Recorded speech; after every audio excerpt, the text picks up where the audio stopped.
চিগু camp.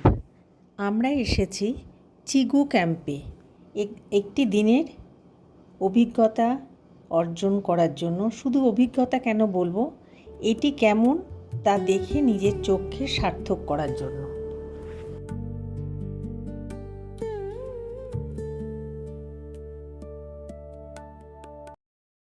Arunachal প্রদেশের দিবাং উপত্যকার বা ভ্যালির অন্তর্গত জেলার আনিনির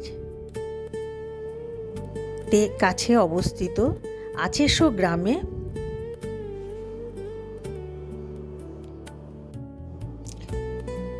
দিবাং উপত্যকার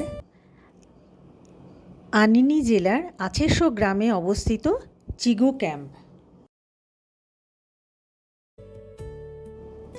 এটি জনপ্রিয় ইকো ট্যুরিজম কেন্দ্র।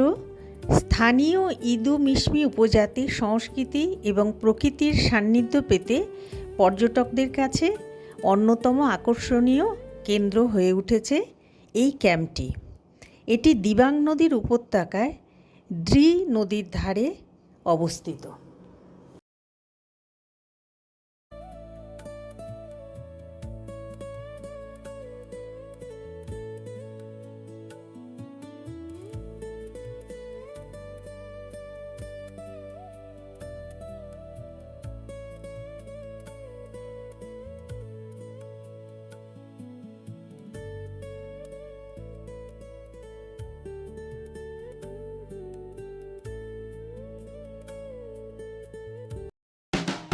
এখানে আসার সেরা সময় হলো অক্টোবর থেকে এপ্রিল। আমরা অবশ্য এসেছি মে মাসের 1 তারিখে।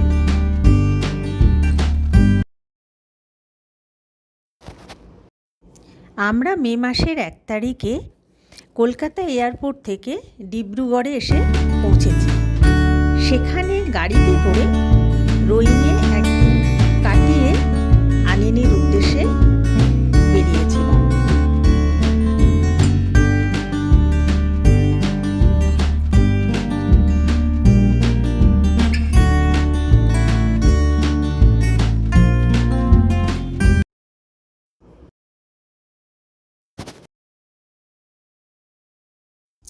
চিগু জলপ্রপাতের নাম অনুসারে এই ক্যাম্পটির নাম হয়েছে চিগু ক্যাম্প।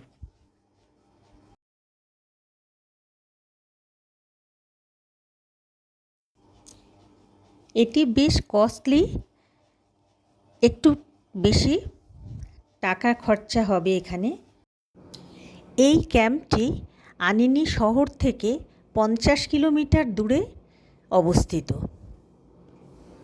ড্রি নদী এর সৌন্দর্যকে অনেকখানি বাড়িয়ে তুলেছে, বা নদীকে ঘিরে গড়ে উঠেছে বলেই এর সৌন্দর্য এতটা আমরা অনুভব করেছি বা দেখতে পেয়েছি। চারপাশে ঘন পাইন বন, বরফাবৃত হিমালয় পর্বতমালা দূরে দেখা যাচ্ছে এবং শান্ত নদী বয়ে চলেছে, এবং চারিদিকে অনেক জলপ্রপাত রয়েছে, বড় বড় কতগুলি, যেগুলো অনেক জল রয়েছে যাতে, আবার কিছু কিছু ছোট ছোট অনেক রয়েছে যেগুলো আমরা দেখতে পাচ্ছি। জল অতটাও বেশি নেই, কিন্তু দেখা যাচ্ছে, বেশ ভালো দেখা যাচ্ছে, এবং সেগুলো এত রয়েছে যে আমরা একটা দেখে আরেকটা আবিষ্কার করছি, আরেকটা আবিষ্কার করছি, এইভাবে আমরা পরপর দেখেছি অনেক জল, ওই রকম সরু সরু ধারা জল নেমে আসছে।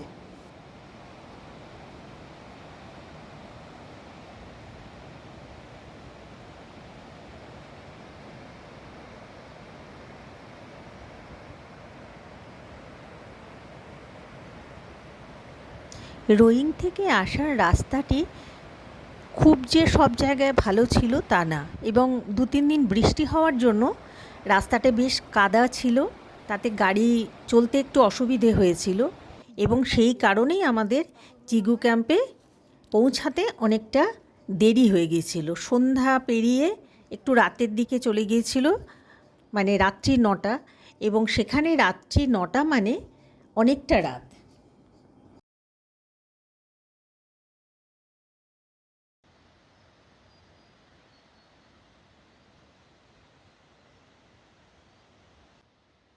কারণ এখানে কোনো লাইট নেই, অর্থাৎ জেনারেটরের আলোতে থাকে, সেই আলোই আমরা পেয়েছি।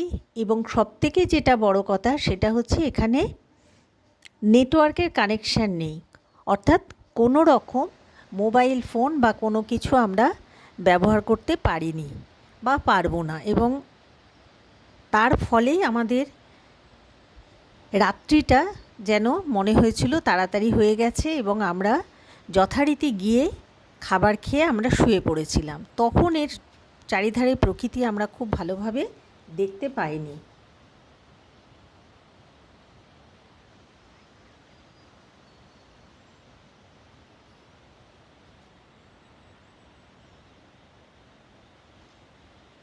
শুধুমাত্র ঝর্নার আওয়াজ আর নদীর আওয়াজ, কুলুকুলু আওয়াজ, যেটা আমরা রাত্রিবেলা একটু শুনতে পেয়েছিলাম। কিন্তু মাঝরাত্রি থেকে এত পাখির কলতান যা ঘুম ভাঙিয়ে দিয়েছিল। মনে হচ্ছিল পাখিগুলি বুঝি আমার দরজার চারপাশে রয়েছে। যাই হোক, ভোর হতে বেরিয়ে পড়লাম এবং বাইরে বেরিয়ে মুগ্ধ হয়ে গেলাম চারিদিক দেখে। অপূর্ব সৌন্দর্য, ঝর্ণাগুলি দেখা যাচ্ছে, চারিদিকে পাহাড়, নদী, সে এক অপূর্ব মোহময় রূপ ধারণ করেছে। রঙিন ছোট ছোট কটেজগুলি এর সৌন্দর্য ভীষণভাবে বাড়িয়ে তুলেছে। আমরা সকলে ভীষণ আনন্দ করেছি। আপনারাও আসুন, 1-2 দিন কাটিয়ে যান, ভালো লাগবে।